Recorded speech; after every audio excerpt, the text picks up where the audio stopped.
Bismillah, assalamualaikum warahmatullahi wabarakatuh. Alhamdulillah, assalatu wassalamu ala rasulillah nabina Muhammadin wa ala alihi wa ashabihi wa man walah. Allahumma salli ala Muhammad wa ala ali Muhammad kama sallaita ala Ibrahim wa ala ali Ibrahim innaka Hamidum Majid, wa barik ala Muhammad wa ala ali Muhammad kama barakta ala Ibrahim wa ala ali Ibrahim innaka Hamidum Majid.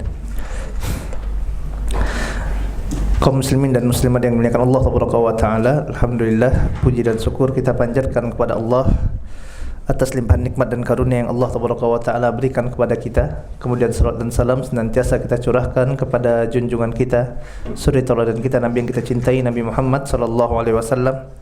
Begitu pula kepada keluarganya, kepada sahabatnya, dan kepada umatnya yang istiqomah mengikuti sunnah beliau hingga hari kiamat.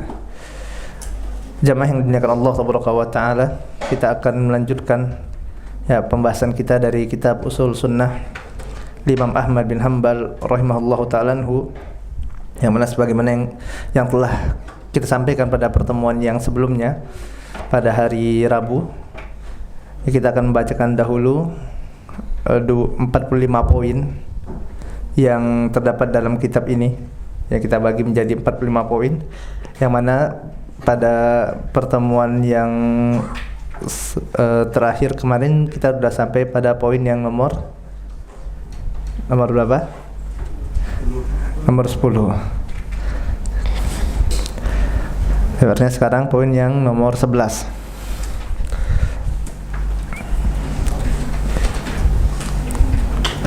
Poin yang ke-11, berkata muallif rahimahullahu ta'ala anhu,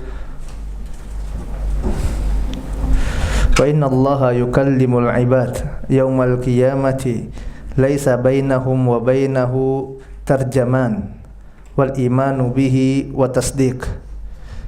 Poin yang ke-11 adalah sungguh Allah Taala nanti pada hari kiamat akan mengajak manusia untuk berbicara,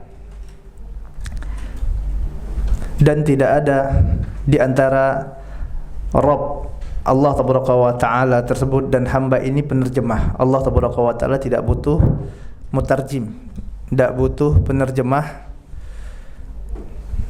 untuk berbicara dengan hamba-hambanya.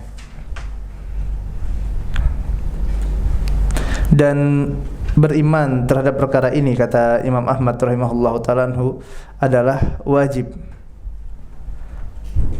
dan telah sepantasnya lah bagi seorang muslim ahlu sunnah untuk membenarkan perkara tersebut. Artinya kita meyakini bahwasanya nanti pada hari kiamat Allah Taala akan berbicara dengan manusia, dan Allah Taala tidak butuh penerjemah. Allah tidak butuh.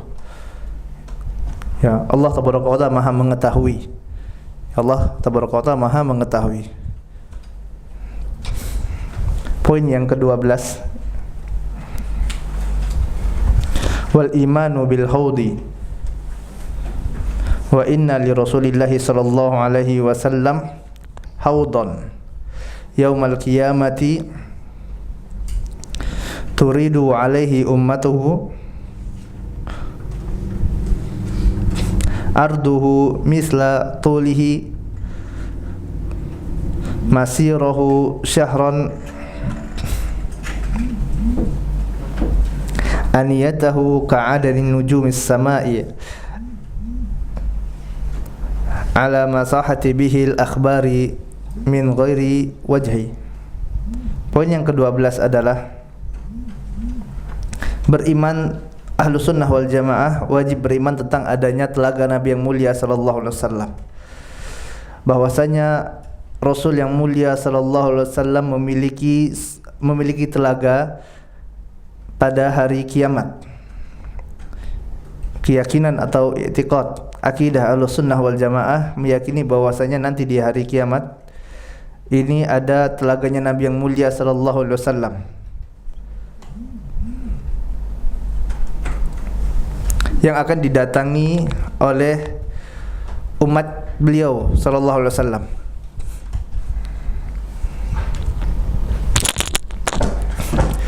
Yang mana telaga tersebut adalah telaga yang sangat luas sekali.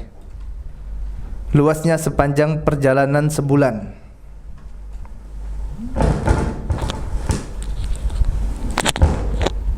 masiruhu syahran. Adapun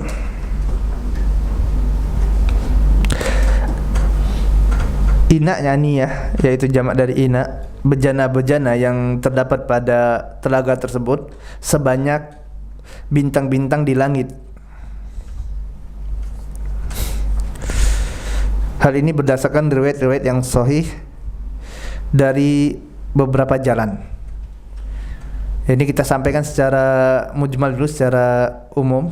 Ya, nanti insyaallah setelah kita sampaikan ke 45 poin ini, nanti akan kita bahas satu persatu.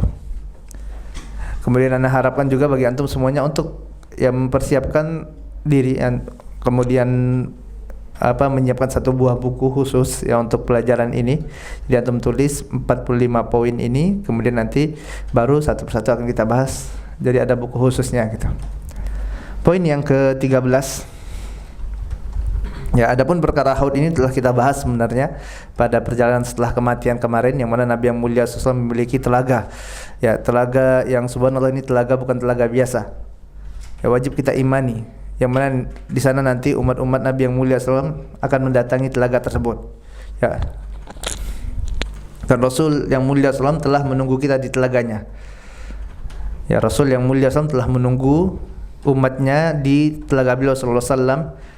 Akan tapi nanti di sana ada beberapa dari umat beliau sallallahu alaihi wasallam yang ternyata tidak diperbolehkan untuk minum dari telaga tersebut. Ibn Abdul Bar mengatakan mereka adalah ahlul bidah, yang mereka mengubah apa yang diajarkan oleh Nabi yang mulia sallallahu alaihi wasallam, mengganti-ganti ajaran beliau sallallahu alaihi wasallam. Mereka adalah orang-orang yang terlarang dari minum dari air yang ada di telaga Nabi yang mulia sallallahu alaihi wasallam, walaupun mereka memiliki tanda-tanda, ya, walaupun mereka ada bekas wudunya. Makanya dalam hadis tersebut disebutkan bahwasanya Rasul mengatakan umatku, itu umatku, itu umatku. Rasul yang mulia SAW mengetahui bahwasanya ya ini adalah umat beliau sallallahu alaihi wasallam, ada bekas wudunya bercahaya. Tapi ternyata mereka mengubah-ubah ajaran Nabi yang mulia sallallahu alaihi wasallam. Dan ini wajib kita imani. Poin yang ke-13. Al-imanu bil adzabil qabri. Al-imanu bi adzabil qabri. Wajib bagi kita Ahlus Sunnah wal Jamaah, di antara pokok akidah Ahlus Sunnah wal Jamaah adalah beriman tentang adanya azab kubur.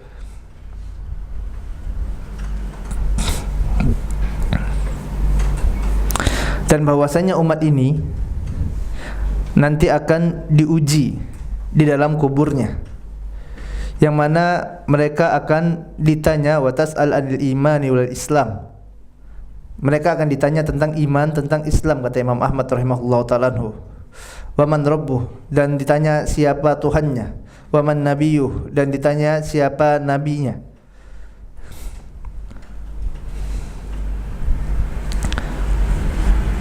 Dan akan datang kepada mereka munkar wan nakir.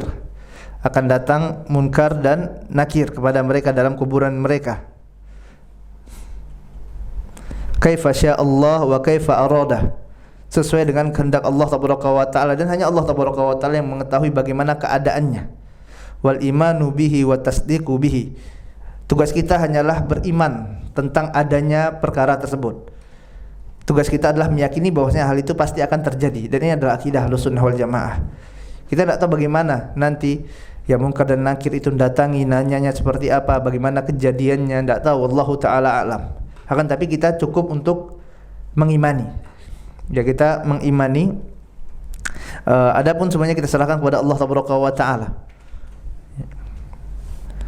Kemudian poin yang ke-14. Wal imanu bi syafa'ah, wal imanu bi syafa'atin Nabi sallallahu alaihi wasallam.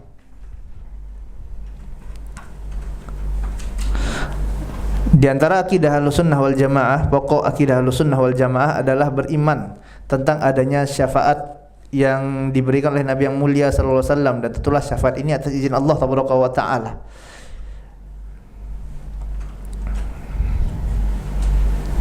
dan beriman pula biqaumi yakhrujuna minan nari, beriman tentang akan adanya suatu kaum yang nanti akan dikeluarkan dari api neraka. Ba'da mahtaraku wasaru fahamman, setelah mereka dibakar di dalam neraka tersebut dan menjadi arang. Mereka nanti, kita mengimani Ahlussunnah wal Jamaah bahwasanya nanti akan ada sekelompok manusia yang mereka udah masuk ke dalam neraka, udah disiksa, udah dibakar dalam neraka, udah jadi arang, udah hancur lah, udah rusak gitu kan. Kemudian nanti akan dikeluarkan oleh Allah Taala. Kemudian mereka akan diperintahkan, para penduduk neraka tadi yang dikeluarkan oleh Allah Taala, untuk menuju sungai ila nahrin ala babil jannah, yang menuju sungai yang berada di pintu surga. Ya, sungai yang berada di dekat pintu surga.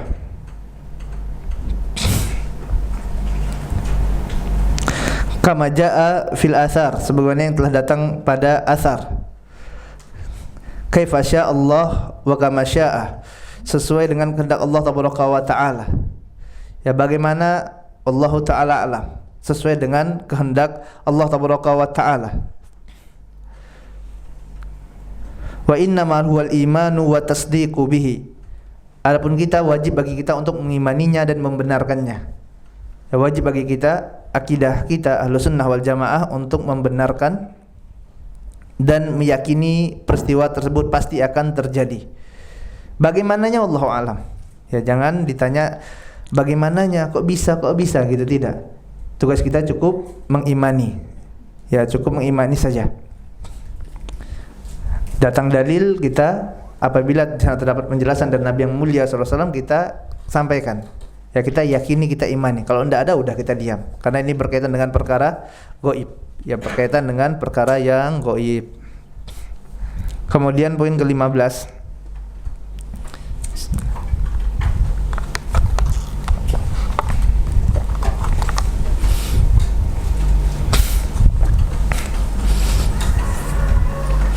poin yang ke-15, wal imanu annal masihid dajjal kharij.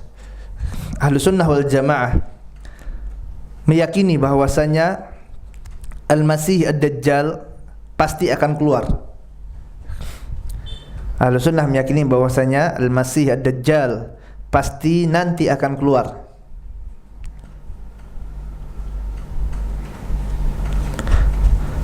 Maktubun baina ainaihil kafir, dan tertulis di antara kedua matanya tulisan kafir.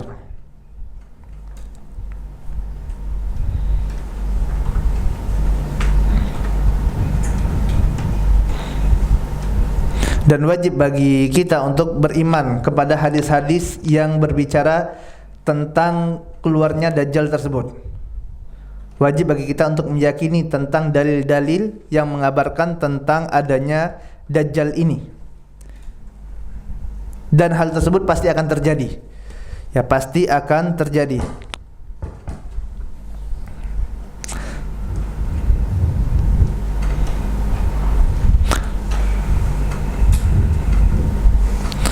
Wa innal Isa ibn Maryam alaihi salam yanzilu fayaqtuluhu bi babil Lut. Dan Ahlussunnah wal Jamaah meyakini bahwasanya Isa bin Maryam nanti akan turun. Kemudian Isa bin Maryam akan membunuh Dajjal di Babul Lut. Di Babul Lut. Ini adalah akidah kita, keyakinan kita, kata Imam Ahmad rahimahullahu ta'ala anhu, bahwasanya yang namanya Dajjal ini pasti akan keluar sebagaimana apa yang dikatakan oleh Nabi yang mulia sallallahu alaihi wasallam. Ya, kemudian Dajjal ini akan membawa fitnah yang luar biasa. Ya, membawa fitnah yang luar biasa. Dan banyak nanti yang akan menjadi pengikut-pengikut Dajjal. Dan sebagian besar mereka adalah para perempuan. Dan di antara kabar tentang Dajjal ini adalah apabila kita mendapati berita tentangnya, tentang fitnah Dajjal tersebut, maka apa yang kita lakukan? Apakah kita datangi fitnah tersebut? Jawabannya tidak. Nabi yang mulia SAW perintahkan kita apabila mendengar Dajjal keluar, tinggalkan, pergi sejauh-jauhnya. Ya, bukan sewaktu ada fitnah kita datangi sedekat-dekatnya gitu kan. Ingin tahu fitnahnya seperti apa, benar tidak Dajjal ini, pingin lihat tulisan kafirnya seperti apa sih, pakai hot apa gitu kan ya. Akan tapi apa, disuruh bagi kita untuk tinggalkan jauh ya, pergi jauh-jauh ya, artinya kalau ada fitnah jangan antum dekati ya. Dan kita beriman, kita yakini bahwasanya nanti Dajjal ini akan dibunuh oleh Nabi Isa alaihissalatu wassalam. Ya, di mana? Di Babul Lut. Sebagaimana apa yang terdapat dalam hadis-hadis Nabi yang mulia sallallahu alaihi wasallam. Poin yang ke-16.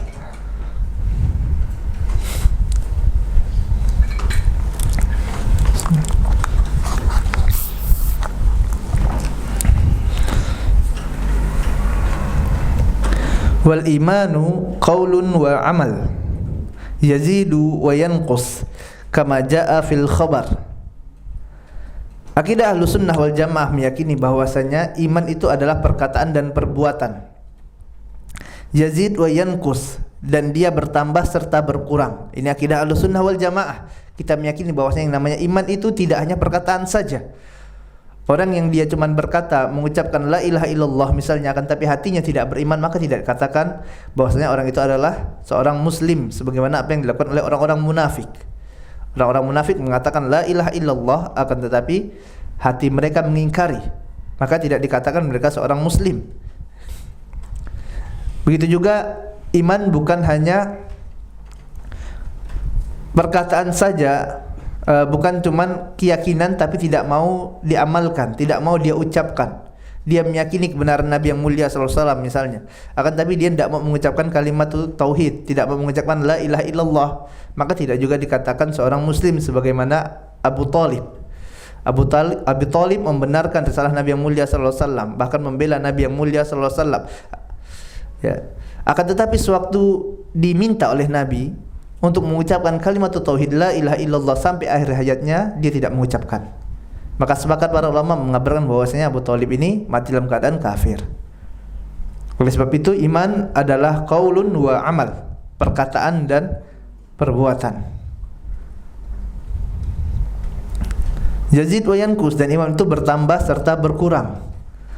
Bertambah dengan amal soleh, dengan ketakwaan kepada Allah Subhanahu wa taala, berkurang dikarenakan dosa dan maksiat.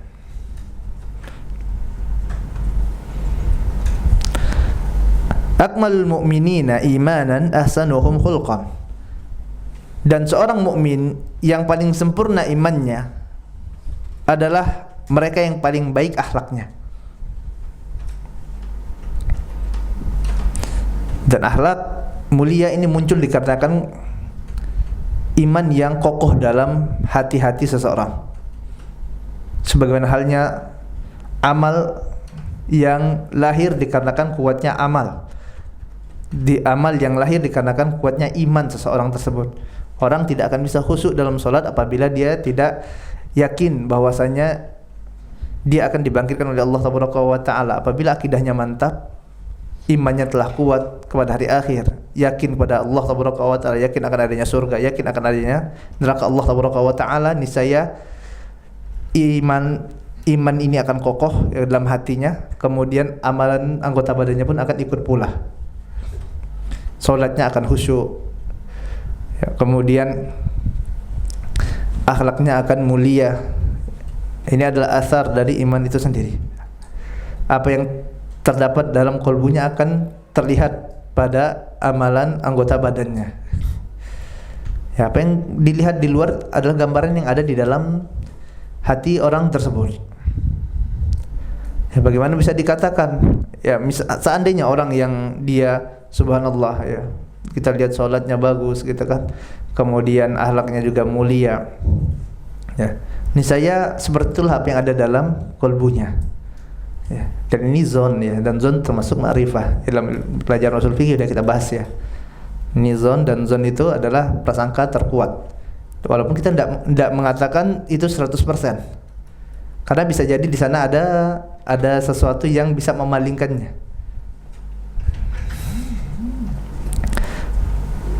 Ya kan, tapi di sini poin yang ingin kita sampaikan bahwasanya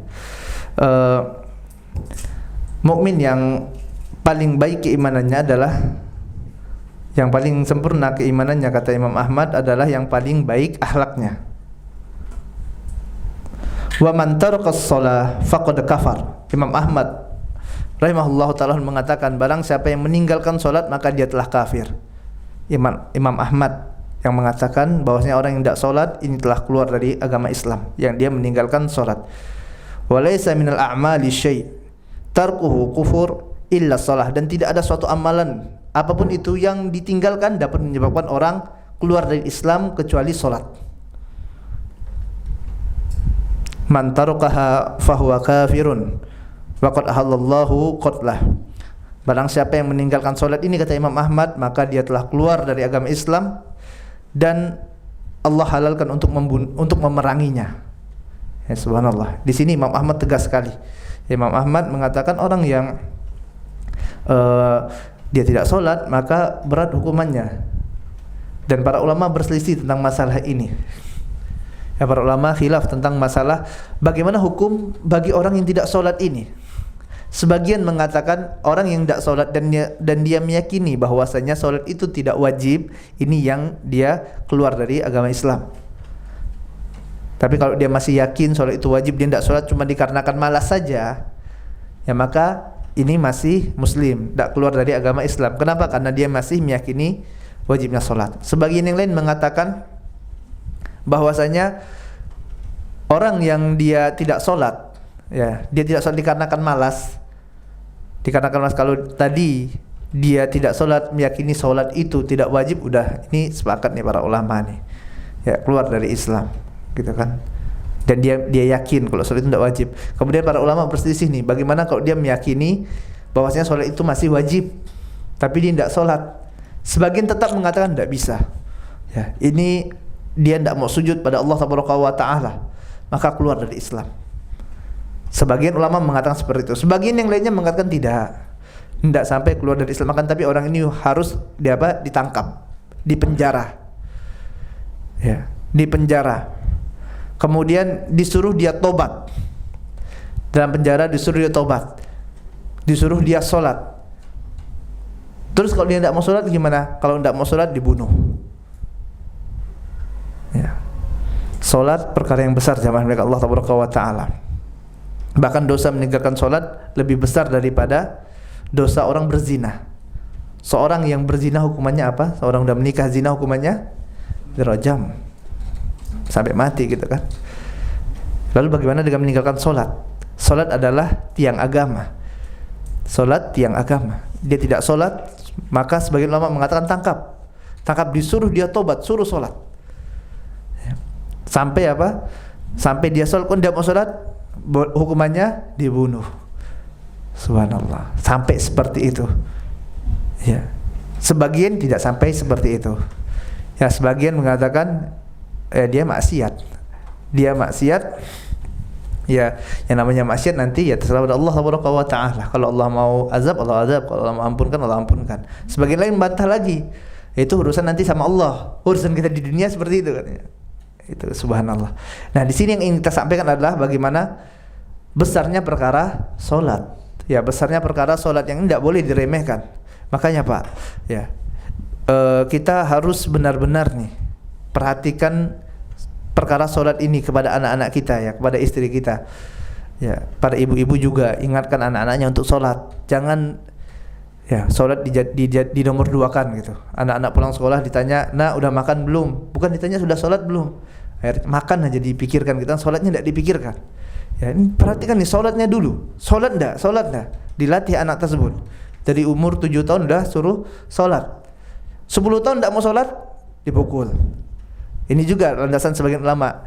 Dia 7 tahun disuruh sholat, 10 tahun tidak sholat boleh dipukul, udah besar, udah tua tidak sholat dibunuh, kata mereka. Masya Allah. Ya, subhanallah, tegas sekali para ulama tentang masalah ini. Ya, itu subhanallah. Ya, makanya di sini sholat perhatikan, ya, sholat perhatikan. Walaupun tidak semuanya seperti itu, tidak semua seperti itu. Kemudian yang poin yang nomor 17.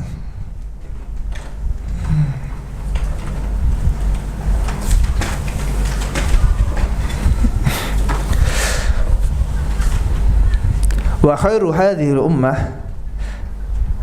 ba'da nabiyha sallallahu alaihi wasallam Abu Bakrin As-Siddiq, thumma Umar bin Al-Khattab, thumma Uthman bin Affan. Taqaddamu haula'i thalathah kama taqaddamuhum ashabur Rasulillah sallallahu alaihi wasallam lam yakhtalifu fi dhalik. Sebaik-baiknya orang yang ada di umat ini setelah Nabi yang mulia sallallahu alaihi wasallam, ya, manusia terbaik setelah Nabi yang mulia sallallahu alaihi wasallam pada umat ini, ya, pada umat ini. Artinya tidak termasuk umat-umat sebelumnya, karena pada umat-umat sebelumnya banyak juga para nabi, gitu kan. Ya, pada umat ini orang yang terbaik setelah Nabi yang mulia sallallahu alaihi wasallam adalah Abu Bakar As-Siddiq. Ya, ini adalah akidah Ahlussunnah wal Jamaah. Keyakinan kita sebagai Ahlussunnah meyakini bahwasanya orang yang terbaik pada umat ini setelah Nabi yang mulia sallallahu alaihi wasallam, setelah Muhammad sallallahu alaihi wasallam adalah Abu Bakar As-Siddiq radhiyallahu ta'ala anhu, kemudian Umar bin Khattab radhiyallahu ta'ala anhu, kemudian Utsman bin Affan radhiyallahu ta'ala anhu.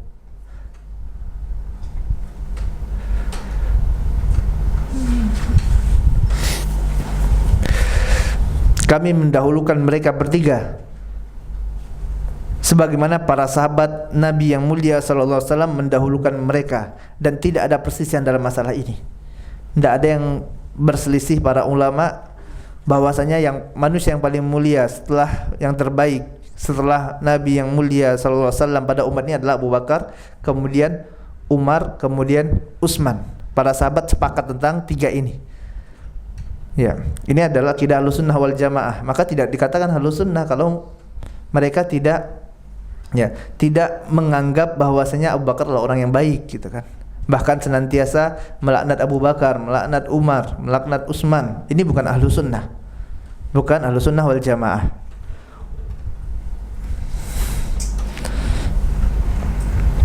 Poin yang nomor 18. Summa ba'da haula'i thalatha ashabu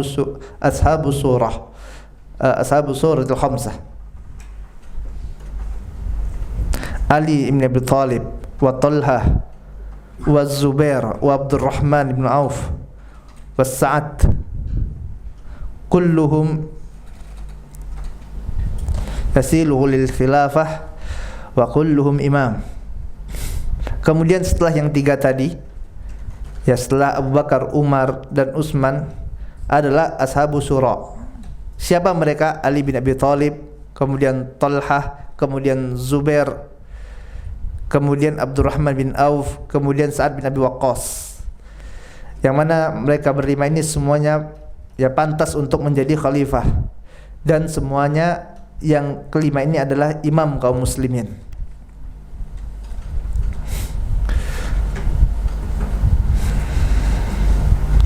Poin yang ke-19.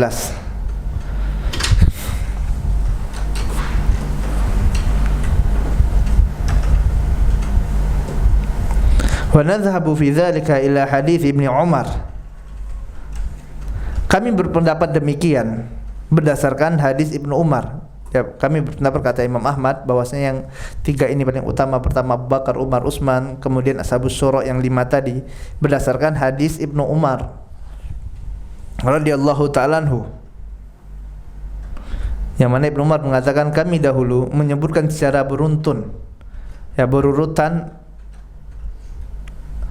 tatkala Rasulullah sallallahu alaihi wasallam masih hidup dan para sahabat masih berkumpul, yaitu Abu Bakar, kemudian Umar, kemudian Utsman, kemudian kami diam. Ya, kemudian kami diam, kata Ibnu Umar. Ya, Abu Bakar, Umar, Utsman kemudian diam.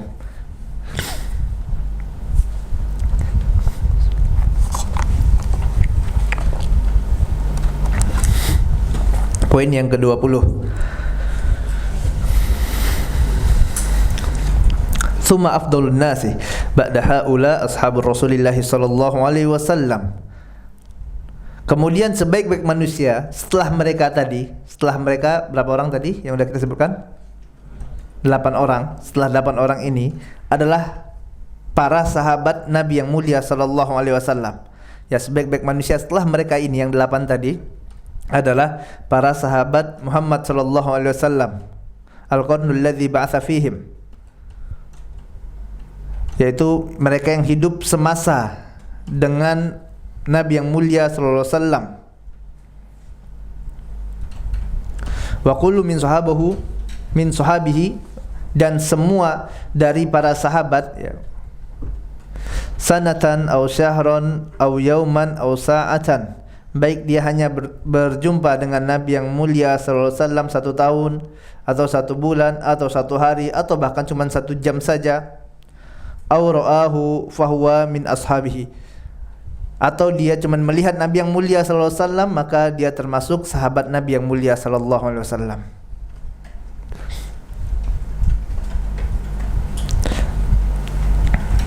Dan mereka memiliki keutamaan sebagai sahabat Nabi yang mulia sallallahu alaihi wasallam, ya, keutamaan bersahabat, ya, keutamaan bersahabat dengan Nabi yang mulia sallallahu alaihi wasallam sesuai dengan waktu persahabatannya dengan Nabi yang mulia sallallahu alaihi wasallam. Baik itu berdasarkan dahulunya dia bersama Nabi yang mulia sallallahu alaihi wasallam, duluan bersama Nabi yang mulia sallallahu alaihi wasallam, ya, atau mendengar dari beliau dan mendengar dari beliau, wan nazaru ilaihi nazrah, ataupun melihat beliau sallallahu alaihi wasallam.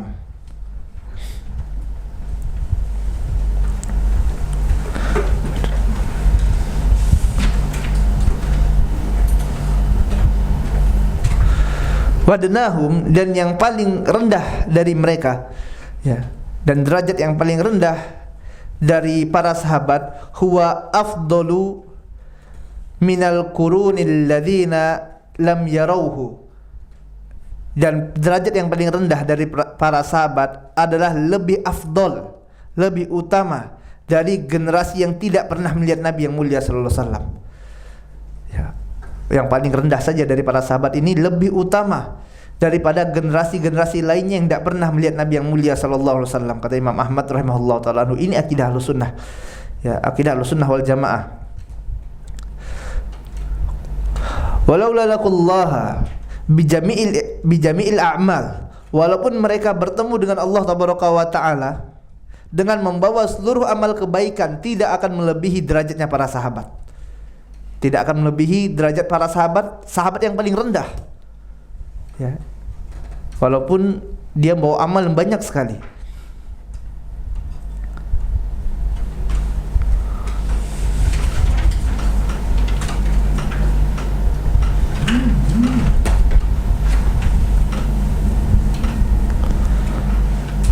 Kan haula'i sahabun Nabi sallallahu alaihi wasallam wa ra'auhu wa sami'u minhu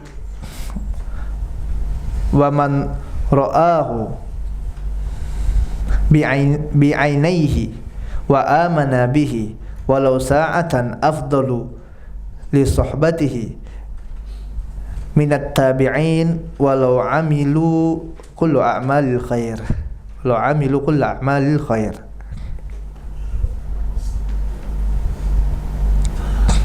Mereka para sahabat ridwanullah alayhim jami'an, para sahabat Nabi yang mulia SAW, yang pernah melihat beliau, pernah mendengar beliau, ya, pernah melihat Nabi yang mulia SAW, pernah mendengar Nabi yang mulia SAW, pernah melihat dengan mata kepalanya dan beriman kepadanya. Catatannya beriman, ya. Kalau pernah melihat Nabi tidak beriman kayak Abu Jahal, percuma saja, ya. Dan dia beriman kepada Nabi yang mulia SAW dan beriman kepada risalah yang beliau bawa, walaupun dia hanya pernah bertemu dengan Nabi sesaat saja, maka jauh lebih utama dikarenakan persahabatannya dengan Nabi yang mulia sallallahu alaihi wasallam. Mereka lebih utama dibandingkan dengan para tabi'in. Ya, mereka lebih utama dibandingkan dengan para tabi'in, walaupun mereka para tabi'in ini mengamalkan segala macam amal kebaikan. Ya. Dikarenakan apa? Keutamaan mereka menjadi sahabat Nabi yang mulia sallallahu alaihi wasallam. Bahkan kalau ada tabi'in yang dia subhanallah luar biasa mengamalkan amalan kebaikan, ya, ini tidak menyamai derajat para sahabat. Ya subhanallah. Apalagi ini tabi'in, apalagi kita gitu kan. Ya apalagi kita pada hari ini jauh sekali. Makanya Nabi yang mulia sallallahu alaihi wasallam katakan apa? Ya, jangan kalian hina sahabatku. La tasubu ashabi. Jangan pernah kalian hina sahabatku. Lau anna ahadukum, kalaulah seandainya salah seorang dari kalian anfaqah, dia menginfakkan hartanya sebesar gunung Uhud, maka tidak akan sama dengan infaknya para sahabat satu mud. Ya, satu mud atau setengahnya, tidak sama. Sahabat cuman infak sebesar satu mud atau setengah mud. Antum infak sebesar gunung Uhud. Mampu infak sebesar gunung Uhud berupa emas, subhanallah, berapa banyak duitnya itu. Ya, maka kata Nabi yang mulia SAW, ya, tidak akan sama dengan derajat para sahabat. Masih lebih mulia sahabat yang berinfak apa? Satu mud atau setengahnya. Ini subhanallah.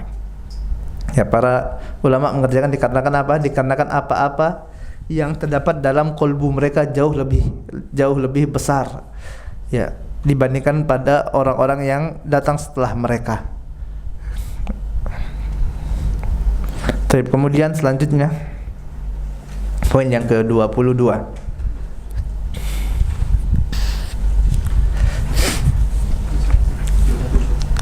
21.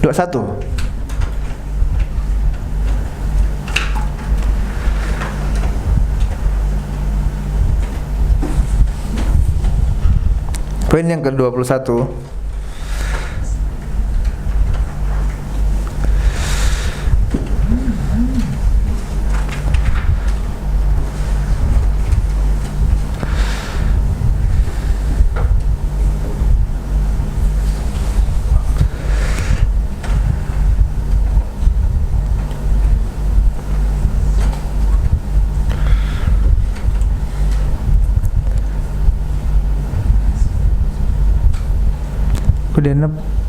Udah poin 22 ya?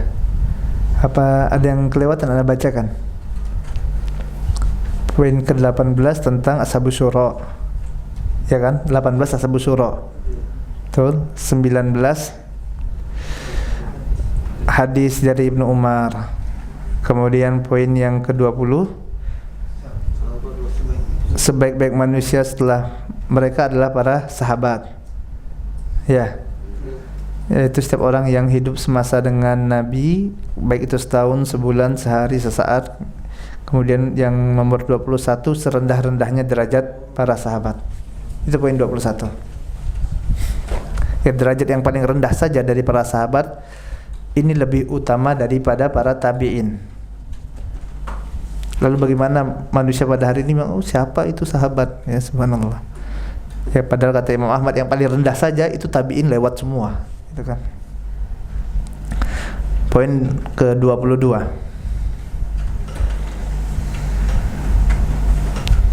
Qala Imam Ahlus Sunnati Al-Imam Ahmad bin Hanbal rahimahullahu ta'ala rahmatan wasi'ah wa sam'i wa ta'ah lil a'immati wa amiril mu'minin, mendengar dan taat kepada imam kaum muslimin ini wajib, baik pemimpin tersebut, imam tersebut adalah pemimpin yang baik maupun pemimpin yang buruk. Akidah Ahlus Sunnah wal Jamaah, keyakinan Ahlus Sunnah wal Jamaah adalah wajib taat dan patuh kepada penguasa. Wajib taat dan patuh kepada pemerintah. Walaupun pemerintah itu adalah pemerintah yang baik ataupun pemerintah itu adalah pemerintah yang buruk, wajib taat. Wajib taat dan patuh.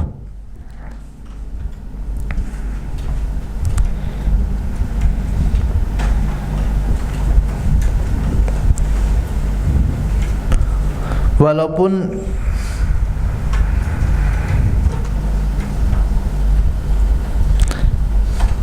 dan kepada khalifah yang manusia bersatu padanya dan meridhoinya, dan juga kepada orang yang telah mengalahkan mereka dengan saif, dengan pedang ataupun dengan kudeta gitu kan. Walaupun dia mendapat kekuasaan itu dengan cara kudeta dari pemerintah yang sah, kemudian dia kudeta, kemudian dia menjadi pemimpin dan ini diakui, maka tetap kaum muslimin wajib taat dan patuh.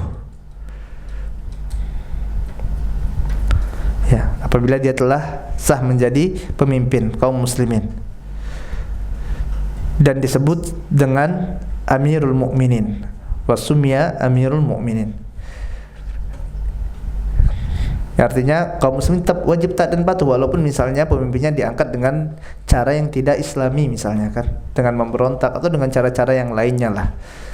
Ya, dengan cara-cara yang kotor, jangan cara menipu gitu kan. Kemudian dia menjadi penguasa yang sah di daerah tersebut, di negara tersebut, maka kaum muslimin wajib untuk taat dan patuh dan tidak boleh untuk memberontak. Ya. Itu akidah Ahlus Sunnah wal Jamaah.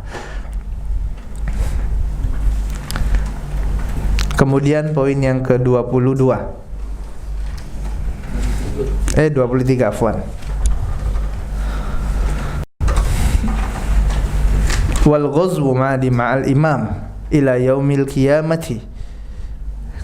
Adapun perang ghazwah, ya, perang atau jihad adalah bersama dengan penguasa.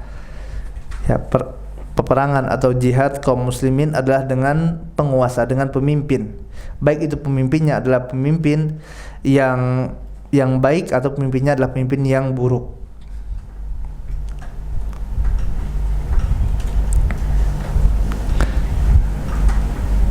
Dan jihad tersebut tetap ada sampai hari kiamat. Ya, sampai hari kiamat tetap ada yang namanya perang jihad, tetap ada.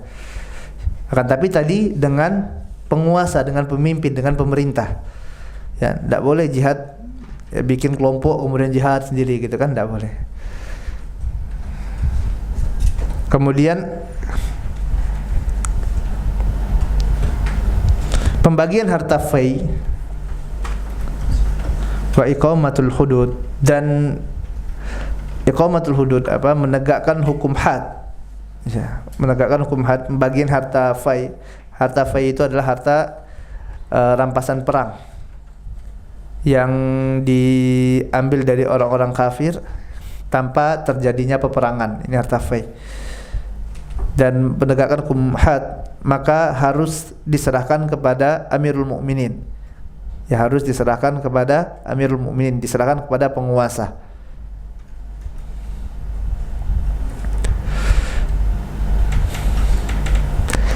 Dan tidak boleh bagi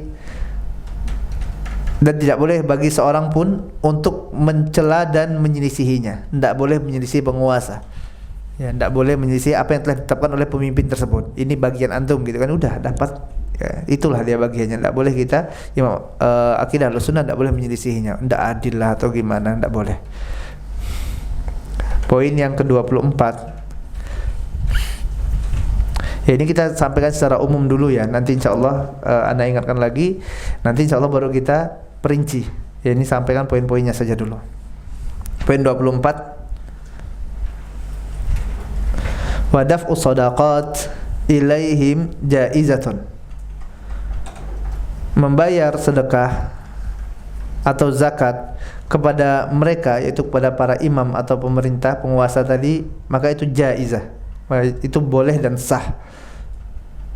Man dafa'uha ilaihim, barang siapa yang membayarkan sedekah tersebut kepada mereka, maka hal itu telah mencukupi bagi mereka, itu telah sah, baik pemimpin itu adalah pemimpin yang soleh, yang baik, ataupun pemimpin yang fajir, ataupun pemimpin yang buruk.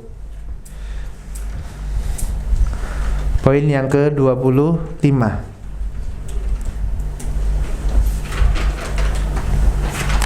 Wa salatul jum'ah khalfahu wa khalfa man waliya jaizatun tammatun rak'atain. Melakukan salat Jumat di belakang para imam tersebut dan di belakang orang-orang yang menjadikan mereka sebagai imam, sebagai pemimpin, hukumnya boleh, jaiz. Dan solat yang 2 rakaat tadi, solat Jumat tadi sempurna. Man a'adahuma fahuwa mubtadi. Imam Ahmad mengatakan, barang siapa yang dia mengulangi solatnya, dia telah solat di belakang pemimpin kaum muslimin, kemudian dia pergi ke suatu masjid misalnya, ternyata yang dia di imam adalah Amirul Mukminin, pemimpin kaum muslim, penguasa, ya, baik itu misalnya presiden kah atau gubernur, gitu kan, dan pemimpinnya ini muslim, tapi dia tidak senang, ini bukan pilihan saya, gitu kan, bukan pilihan saya. Akhirnya dia, tapi udah terlanjur di situ, mau keluar tidak bisa, ikut sholat Jumat di situ, kemudian sampai di rumah dia ulangi lagi sholatnya. Ya, dia beranggapan ini tidak benar nih. Mungkin misalnya karena pemimpin yang dia miliki adalah tidak sesuai dengan pilihannya, ataupun mungkin karena pemimpin itu dapat kekuasaan karena curang, atau mungkin dapat kekuasaan karena kudeta, ya, atau karena cara apalah atau cara licik lainnya misalnya yang menjadikan dia tidak ridho. Akhirnya dia sholat belakang itu, dia anggap sholatnya, dia ulangi sholatnya tidak sah, kata dia, mungkin kan. Akhirnya dia sholat lagi di rumah. Wa'adahuma fahuwa mubtadi, maka orang ini adalah mubtadi, kata Imam Ahmad, ahlul bid'ah ini. Ya, subhanallah, Imam Ahmad, ya, ini ahlul bid'ah kalau seperti itu, katanya. Barang siapa yang mengulangi sholatnya tadi, maka dia adalah mubtadi, ya, yang taraka lil athari mukhallafa li sunnati laysa lahu min fadli, laysa huwa min fadlil jum'ah, ya, ada yang mana mereka ini adalah mubtadi, ahlul bid'ah, kata Imam Ahmad, yang menyelisihi athar dan menyelisihi sunnah Nabi yang mulia sallallahu alaihi wasallam, dan tidak ada keutamaan bagi orang-orang seperti ini. Tidak ada baginya sedikitpun keutamaan dalam sholat Jumat yang dia ulangi tadi, apabila dia tidak sependapat bolehnya sholat di belakang para imam atau pemimpin tersebut, baik pemimpin itu adalah pemimpin yang baik atau pemimpin yang buruk. Dikarenakan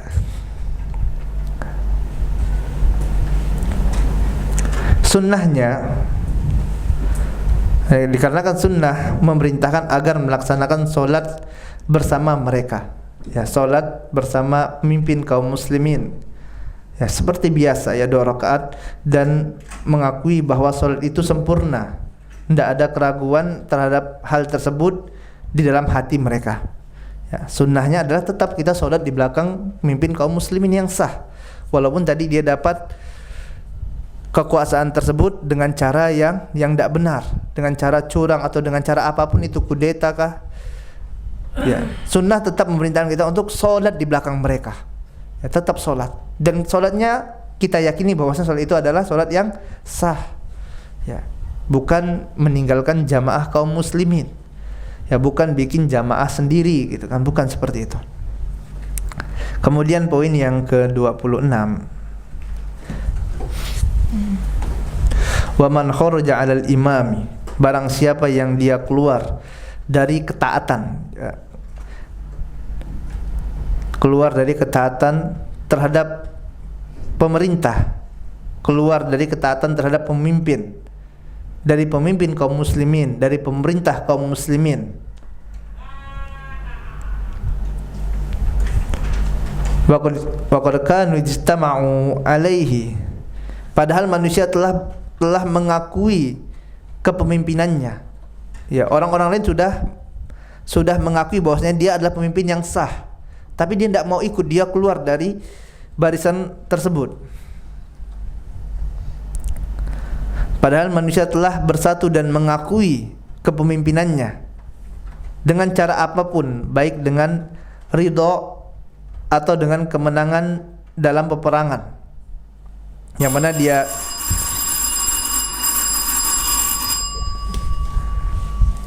yang mana dia raih kekuasaan tersebut, baik itu dengan cara yang dia ridhoi, yang orang itu ridho, senang, oh dia jadi penguasa dengan cara yang jujur, yang baik, yang benar. Ini kan orang suka. Kalau seperti ini pemimpinnya orang taat semua, sepakat gitu kan. Ini keadaan pertama. Keadaan kedua, dia jadi penguasa dengan cara yang curang, dengan cara yang licik, dengan cara yang kudeta, yang manusia tidak suka. Ini pun tetap harus taat. Ya, barang siapa yang dia tidak taat, keluar terhadap pemimpin dari pemimpin kaum muslimin, pemerintah kaum muslimin, padahal manusia yang lainnya telah mengakuinya, ya, walaupun dia mendapatkan kekuasaan tadi dengan cara yang baik atau dengan cara yang buruk, maka sungguh orang tersebut telah memecah belah persatuan kaum muslimin. Ya, kalau dia keluar dari ketaatan karena tidak suka dengan cara dia mendapat kekuasaan, maka dialah hakikatnya orang yang memecah belah persatuan kaum muslimin, kata Imam Ahmad. Dan dia telah menyelisihi athar dari Rasulullah sallallahu alaihi wasallam.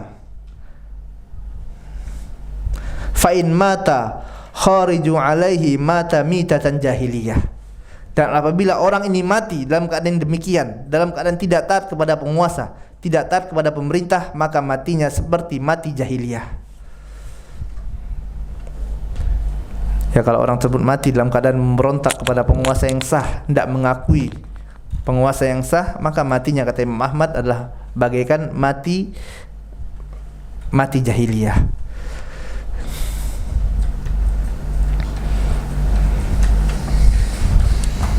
Poin yang ke-27.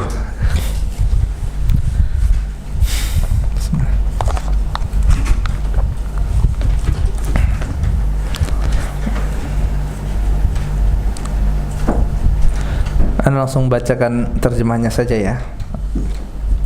Poin yang ke-27. Memerangi atau melawan maling atau pencuri. Wal khawarij, begitu juga dengan memerangi atau melawan orang-orang khawarij, yaitu orang-orang yang mereka keluar dari ketaatan kepada penguasa.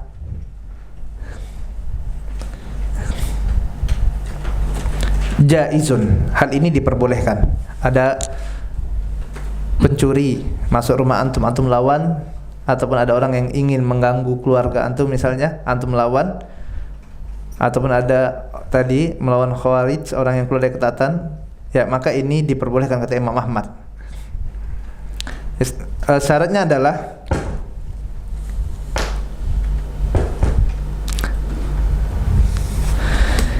idza aradu lirajuli fi nafsihi wa malihi, apabila orang tersebut merampas jiwanya atau mengancam jiwanya dan merampas hartanya. Kalau orang ada keluar mengambil harta antum, mau bunuh antum, antum lawan boleh. Bahkan harus ya, kan dibiarkan. Falahu, dan baginya, bagi orang tersebut diperbolehkan untuk memerangi atau melawan, yuqatilu an nafsihi, yang memerangi orang tersebut untuk membela jiwanya dan untuk membela hartanya. Yang ada orang yang curi atau melawan, ini dibolehkan dalam syariat. Poin 28.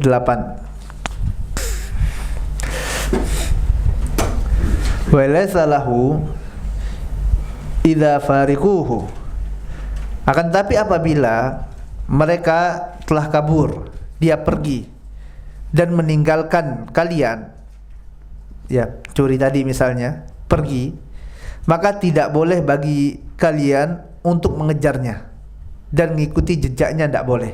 Pencurinya kabur, dikejar gitu, tidak boleh. Tidak boleh bagi siapapun untuk mengejar mereka kecuali pemimpin kaum muslimin, kecuali penguasa, kecuali pemerintah. Ya, ada pencuri, antum bikin gerakan untuk ngejar pencuri itu, gitu kan? Tidak boleh. Siapa yang diperbolehkan? Ya, pemerintah, petugas, ada polisinya, gitu kan? Dikarenakan, kata Imam Ahmad, dia hanya diperbolehkan untuk mempertahankan jiwa dan hartanya pada keadaan yang tadi disebutkan. Kalau dia ingin dirampas hartanya, ingin direnggut jiwanya, kehormatannya, maka dia boleh melawan. Ini yang diperintahkan untuk dirinya. Dan dia berniat dengan seluruh kemampuannya pada saat melakukan pertahanan diri tadi. Untuk apa? Untuk tidak membunuh orang tersebut.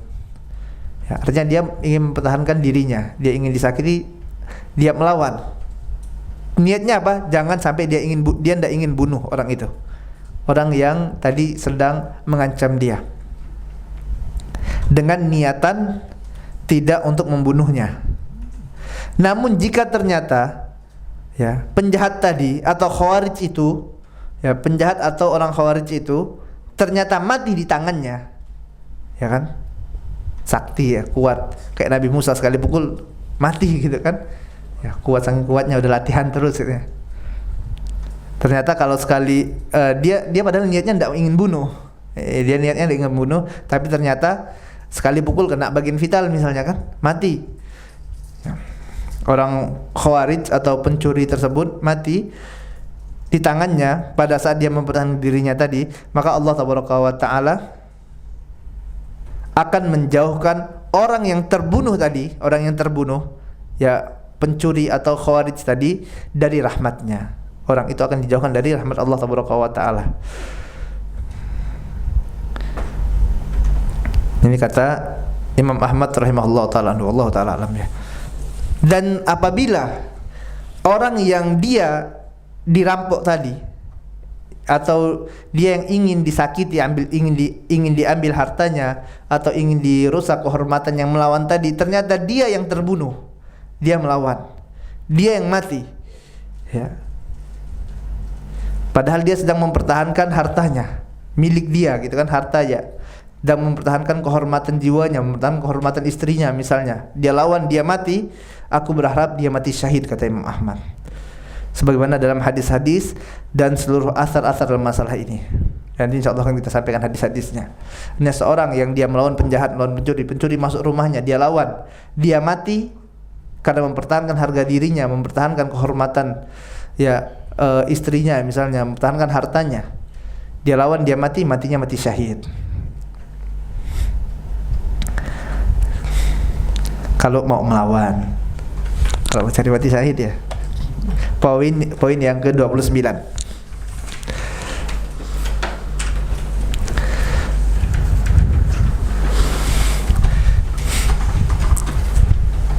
Innama amrok qitaluhu, bahwasanya perintah untuk memeranginya dan tidak membunuh, ya, perintah untuk memerangi orang yang tadi menyerang kita atau ingin merampas harta kita, dan perintah untuk tidak membunuh dan mengejarnya, ya.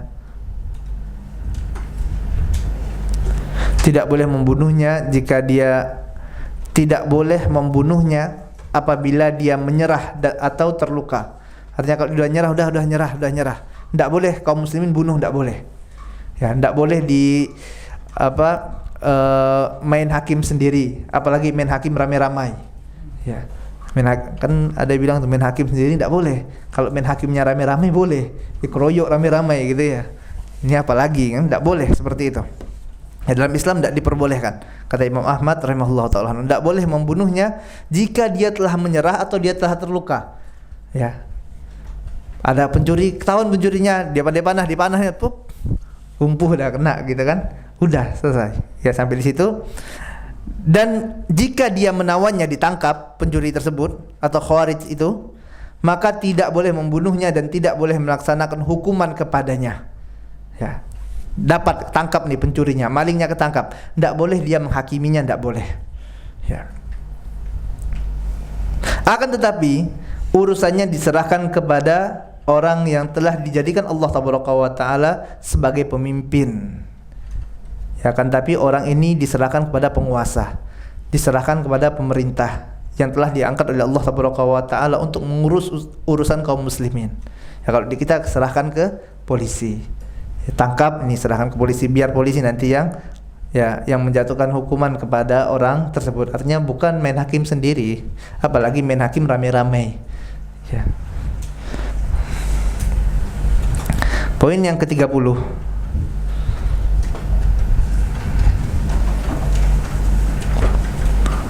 Wala nashhadu ala ahadin min ahlil qiblah bi amali ya'maluhu bi jannati walan nari.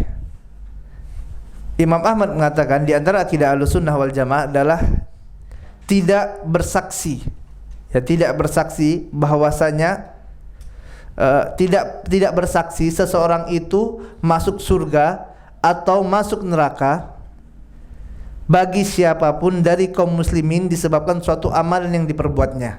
Ada orang meninggal, oh ini pasti masuk surga. Ya, tahu dari mana kita? Almarhum kan, yang dirahmati. Tahu dari mana dirahmati? Ya, makanya ucapan yang tepat adalah didoakan rahimahullah. Semoga Allah merahmati. Bukan mengatakan orang ini dirahmati. Tahu dari mana? Ya, bisa jadi dia sedang diazab. Yang lebih parahnya lagi adalah apa? Orang kafir dibilang almarhum. Gimana ceritanya orang kafir almarhum? Ya, udah lagi diazab di sana gitu kan? Dikatakan yang dirahmati. Ya Allah musta'an. Ya. Tidak boleh bagi kita untuk memastikan orang ini pasti masuk surga, orang ini pasti masuk neraka. Tidak boleh. Ya. Bagi siapapun dari kaum muslimin, ya, bagi kaum muslimin ya. Adapun kalau orang kafir ya udah jelas gitu kan. Orang kafir. Kalau misalnya orang muslim, oh ini karena misalnya dia suka maksiat, dia suka zina, dia suka pemabuk, pembunuh juga, tapi KTP-nya Islam. KTP-nya Islam. Ya, maka kita tidak boleh pastikan oh ini pasti masuk neraka, ini udah bajingan tengik ini. Ya. Tidak boleh. Bisa jadi dia memiliki amalan atau bisa jadi dia udah taubat sebelum kematiannya. Dan Allah Taala Maha penerima taubat. Ya. Kita tidak tahu, tidak boleh menghukumi orang. Ya. Ataupun kita lihat orang ini nampaknya di hadapan kita orangnya soleh, alim. Ya. Rajin ke masjid misalnya kan, rajin ke masjid, suka ikut kajian, bahkan ngisi kajian gitu. Ya. Kemudian meninggal kita kan, oh itu ahlu surga. Wah, tahu dari mana? Bahkan ada orang yang dia berperang bersama Nabi yang mulia sallallahu alaihi wasallam. Para sahabat takjub, ini ahlu surga nih. Ternyata kata Nabi, orang ini masuk neraka. Subhanallah, ini perang jihad. Apalagi cuman ikut kajian, cuman ngisi kajian gitu. Ya, maka tidak boleh. Akidah Ahlussunnah wal Jamaah tidak boleh memastikan orang tersebut kecuali yang telah dipastikan oleh Allah dan Rasulnya. Ya, udah ada dalilnya, baik itu dari Al-Quran, dari As-Sunnah. Dari Al-Quran misalnya,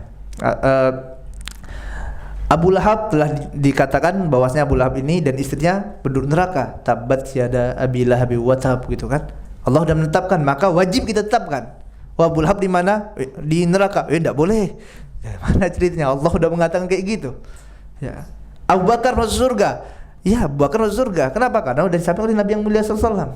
Ya, Umar, Utsman, ya, para sahabat yang disampaikan tentang akan masuk surga ya oleh Nabi yang mulia sallallahu alaihi wasallam, maka kita tetapkan. Adapun selainnya ya udah kita diam, tidak tahu.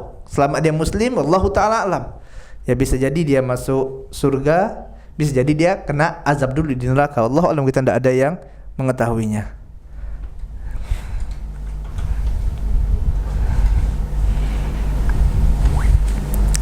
Poin yang ke belum selesai. Ya, tidak boleh bagi seorang untuk bersaksi orang itu masuk surga atau masuk neraka dari kaum muslimin disebabkan suatu amalan. Ya, kita lihat misalnya dia orangnya pakai tampaknya zahirnya soleh, walaupun tidak seperti itu, kita katakan ya mudah-mudahan dia husnul khotimah. Ya, mudah-mudahan husnul khotimah. Kita doakan dia semoga husnul khotimah. Ya. Adapun kita mengatakan itu husnul khotimah, tahu dari mana? Itu matinya senyum, udah kita sampaikan kan? Ya, bisa jadi istidraj ya.